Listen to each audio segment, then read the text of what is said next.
Olá, paz e bem, meu irmão, minha irmã, seja bem-vindo, bem-vinda a este nosso blog franciscano, Espírito de São Francisco nas Fontes Franciscanas. Estamos hoje no 29º encontro, que tem como título ou tema Primeira Carta aos Fiéis, Vida e Regra dos Franciscanos Seculares e dos Irmãos e das Irmãs da Terceira Ordem Regular. A regra não bulada, que nós vimos nos dois últimos encontros, por ser o documento que nasceu mais diretamente ligado à inspiração originária de São Francisco, é dentre os seus escritos, juntamente com o Testamento, o texto que mais fielmente guarda e nos comunica o espírito, o carisma fundacional franciscano. Por essa razão, a regra não bulada serviu também de inspiração para São Francisco redigir outras regras, entre as quais a primeira carta aos fiéis, também conhecida como Exortação dos Irmãos e das Irmãs da Penitência. Trata-se de um texto, de uma carta, que Francisco escreveu em 1221, portanto, no mesmo ano em que teve conclusão a regra não bulada. Esta carta ele escreveu para os fiéis que queriam seguir a vida dele, mas continuando a viver no mundo.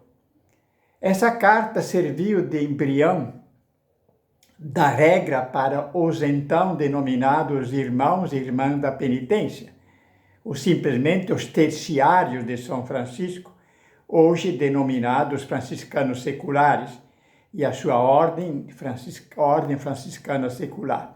Mas serviu também de embrião e de princípio para a regra de muitas congregações que, posteriormente, no decorrer dos séculos, foram surgindo e denominadas hoje com o termo, o título Irmãos e Irmãs da Terceira Ordem Regular de São Francisco, ou simplesmente Irmãos e Irmãs da Tor.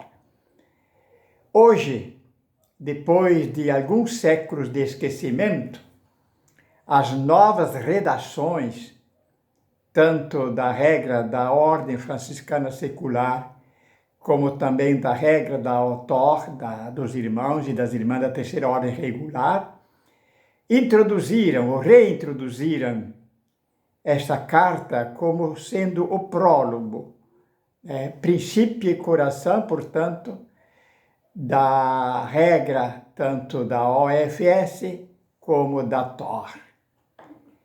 Dividida em duas partes, a primeira dos que fazem penitência e a segunda dos que não fazem penitência, essa forma de vida resgata o sentido original e inédito da penitência evangélica. Qual é o sentido original da penitência evangélica? Francisco escreve: amar o Senhor de todo o coração, de toda a alma e de toda a mente, com todas as forças, e amar o próximo como a si mesmo, e odiar o próprio corpo com seus vícios e pecados, e receber o corpo de nosso Senhor Jesus Cristo. Não poderia haver descrição mais originária da penitência evangélica do que esta. Quem de nós, ou qual teólogo hoje, imaginaria ser essa a penitência de um seguidor de Jesus Cristo, a penitência genuinamente cristã? Estamos diante de algo inédito para os últimos séculos, mas não inédito para a igreja primitiva, muito menos para o Evangelho. Tanto naqueles como nesses, a exortação para poder acolher a boa nova do reino de Deus é sempre a mesma. Convertei-vos e crede no Evangelho. Em outras palavras, convertei-vos e acolhei Jesus Cristo. Mas, quando Jesus e os apóstolos fazem essa exortação, não estão pensando apenas numa penitência ou conversão ética, religiosa, tipo cidadão correto, exemplar, ou de um bom fariseu, fiel cumpridor da lei e das obrigações religiosas, uma conversão, enfim, nascida a partir do próprio homem, com sua vontade de ser bom, de ser justo, de ser santo. Na conversão evangélica, o centro, o coração que move o penitente é sempre o amor daquele que nos ama por primeiro. Por isso, se na penitência ética ou religiosa busca-se o engrandecimento de si, aqui, na penitência evangélica, é preciso buscar o engrandecimento da pessoa amada, como o disse com muita clareza São João Batista. É preciso que ele cresça e que eu diminua. É esta, portanto, no caso, a penitência que Jesus viveu, que os apóstolos viveram, que a igreja primitiva viveu. O Cristo viveu para engrandecer o Pai e os apóstolos para engrandecer Jesus Cristo. Eis a origem da conversão evangélica, amar como Cristo ama. Nesse sentido, penitência não tem nada aqui de sacrificação pesada, dura, e que, se fosse possível seguir Jesus Cristo, ser cristão, sem ela, a dispensaríamos. Ela tem, ao contrário, tudo a ver com o vigor do entusiasmo, de ter sido escolhido para seguir, para amar, servir tão grande Senhor. Nesse sentido, a penitência evangélica, em vez de sacrificação, é movida pelo sacrifício. Sacrifício é bem diferente de sacrificação. Sacrifício é a alegria, o júbilo de poder dedicar e doar sua vida ao seu Senhor, como Ele dedicou e deu sua vida ao Pai por nós. É como mãe que, ao gerar o filho, ela está tão tomada pela alegria da maternidade que, para ela, os sacrifícios são graça, são bênçãos, são alegria. Como é, então, essa dedicação, essa doação, coração da penitência evangélica? É como o grande mandamento do Senhor. Assim como ele disse ou expressou na última ceia: dou-vos um novo mandamento, que vos ameis uns aos outros, como eu vos amei. Novo aqui nada tem a ver com renovado ou recauchutado, mas com o originário. Trata-se de algo inaudito, nunca visto e completamente fora da nossa imaginação ou do nosso alcance. E mandato, por sua vez, mais do que uma simples ordem de uma tarefa vinda de um chefe ou de um superior, é uma eleição, é a experiência da eleição, a experiência de ser chamado, de ser escolhido, né? Portanto, com caráter de consagração, unção e glorificação. Assim como os apóstolos foram ungidos, também os seguidores de São Francisco, agora, assumindo e seguindo esta regra, tornam-se verdadeiramente, no mundo, a presença do Senhor, que ama a todos num amor radical que vai até a morte e morte de cruz. Como é este amor, vai aparecer na frase que segue: amar o Senhor de todo o coração, de toda a alma, de toda a mente e com todas as suas forças. Sendo o amor de Deus, o amor que é Deus, o princípio, portanto, da vida e da regra franciscana, é indispensável que, antes e acima de tudo, se procure compreender bem a dinâmica e o modo de ser desse amor. Não se trata de gosto, do amor que vem da satisfação, nem mesmo do amor que promove o outro.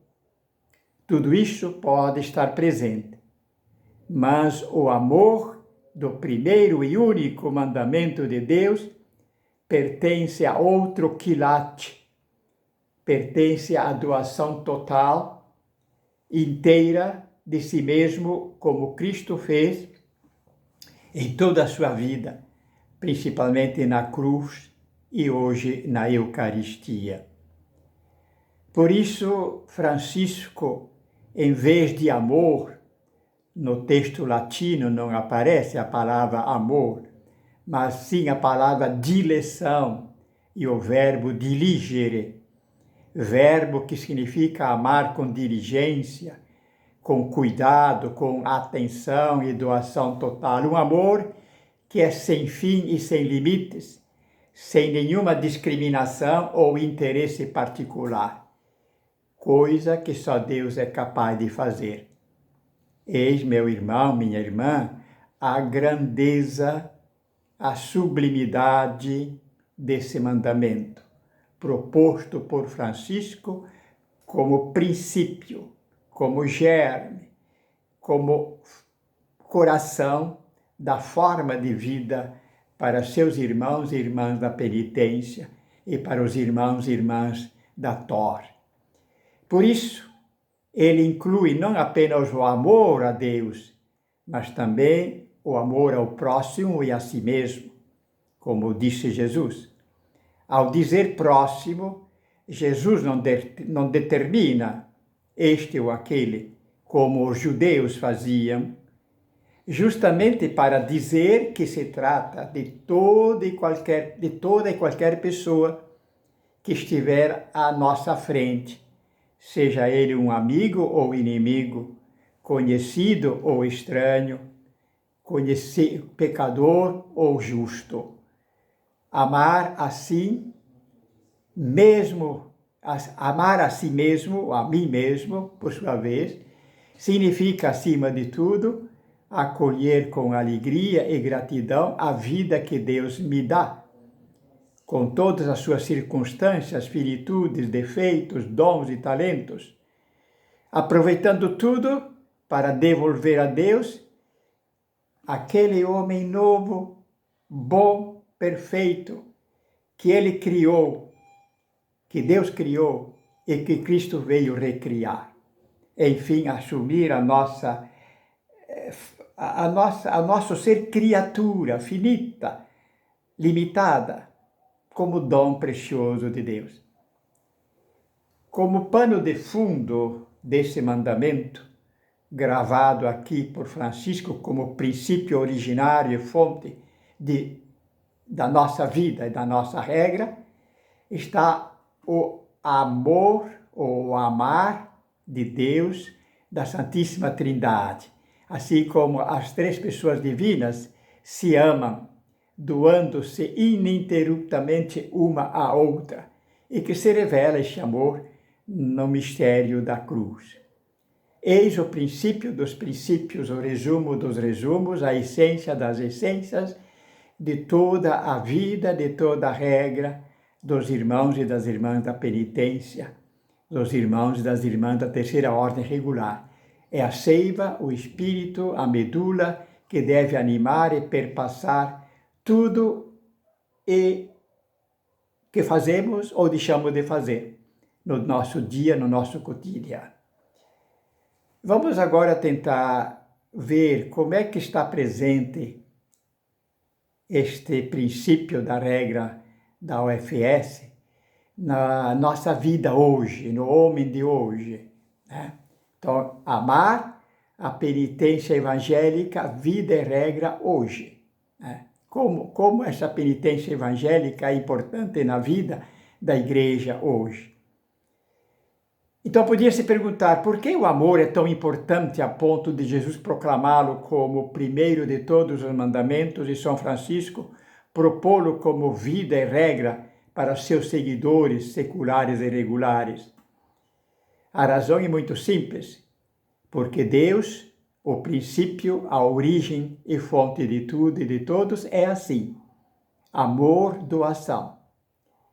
Por isso também suas criaturas carregam como sua marca mais profunda a de serem sacramentais ou simplesmente amores do amor e, por conseguinte, como tais, com a necessidade interior de amar ou, melhor dizendo, talvez, servir como ele ama e serve. Nesse sentido, todas as criaturas amam porque servem, e servem porque amam. Serve o sol, servem as estrelas, serve a água, serve o grão de areia, serve a vida e serve a morte. Por isso, não pode ninguém jamais viver numa atitude de indiferença, alheio às demais criaturas, tanto humanas como cósmicas. Daí essa magnífica conclusão do Papa Francisco.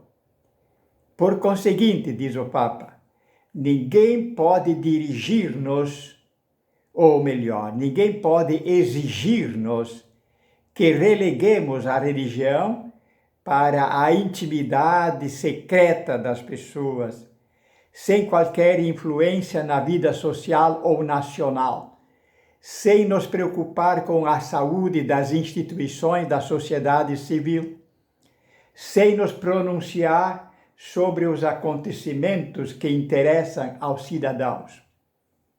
É o que ele escreveu na encíclica Evangelii Gaudium.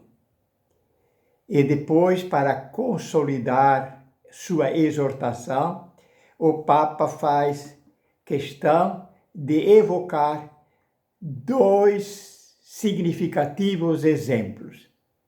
De novo, citamos. Quem ousaria encerrar num templo e silenciar a mensagem de São Francisco de Assis ou da bem-aventurada Teresa de Calcutá? Eles não o poderiam aceitar. Uma fé autêntica, que nunca é cômoda nem individualista, comporta sempre um profundo desejo de mudar o mundo, transmitir valores, deixar a Terra um pouco melhor depois da nossa passagem por este mundo. E vamos ler agora essa admirável conclusão do Papa Francisco. Amamos este magnífico planeta onde Deus nos colocou, e amamos a humanidade que o habita, com todos os seus dramas e cansaços, com os seus anseios e esperanças, com os seus valores e suas fragilidades. A Terra é a nossa casa comum, e todos somos irmãos. Todos os cristãos, incluindo os pastores, são chamados a preocupar-se com a construção de um mundo melhor. Na Evangelii Gaudium, número 183. Finalmente, a atualidade dessa forma de vida que tanto moveu aqueles franciscanos e franciscanas do século XIII aparece neste testemunho de uma franciscana secular chamada Marina, falecida em 1991, bastante recente, portanto. Ela escreveu o seguinte no seu diário: não tenho culpa por ter me apaixonado por ele. Deus me amou por primeiro. Foi ele quem despertou em mim a paixão e me seduziu. E eu deixei-me seduzir. E gosto de continuar sendo seduzida por ele. Frases da Marina, no livro do Frei Adelino Pironetto, O Livro de Marina. Eis, meus irmãos, minhas irmãs, o coração, o núcleo central da regra dos franciscanos seculares e dos irmãos e das irmãs da Terceira Ordem Regular de São Francisco. A penitência evangélica é o amor de Deus para com os irmãos e o amor que nós temos para com Deus e para com os nossos irmãos. No próximo encontro, abordaremos a conversão evangélica como transformação da mente para o mandamento novo de Cristo. Portanto, será retomada a carta aos fiéis, vendo a conversão, olhando a conversão evangélica como transformação da mente para o mandamento novo de Cristo. Estejam conosco no próximo fim de semana. A todos vocês, um grande abraço, que São Francisco e Santa Clara os acompanhem. Paz e bem.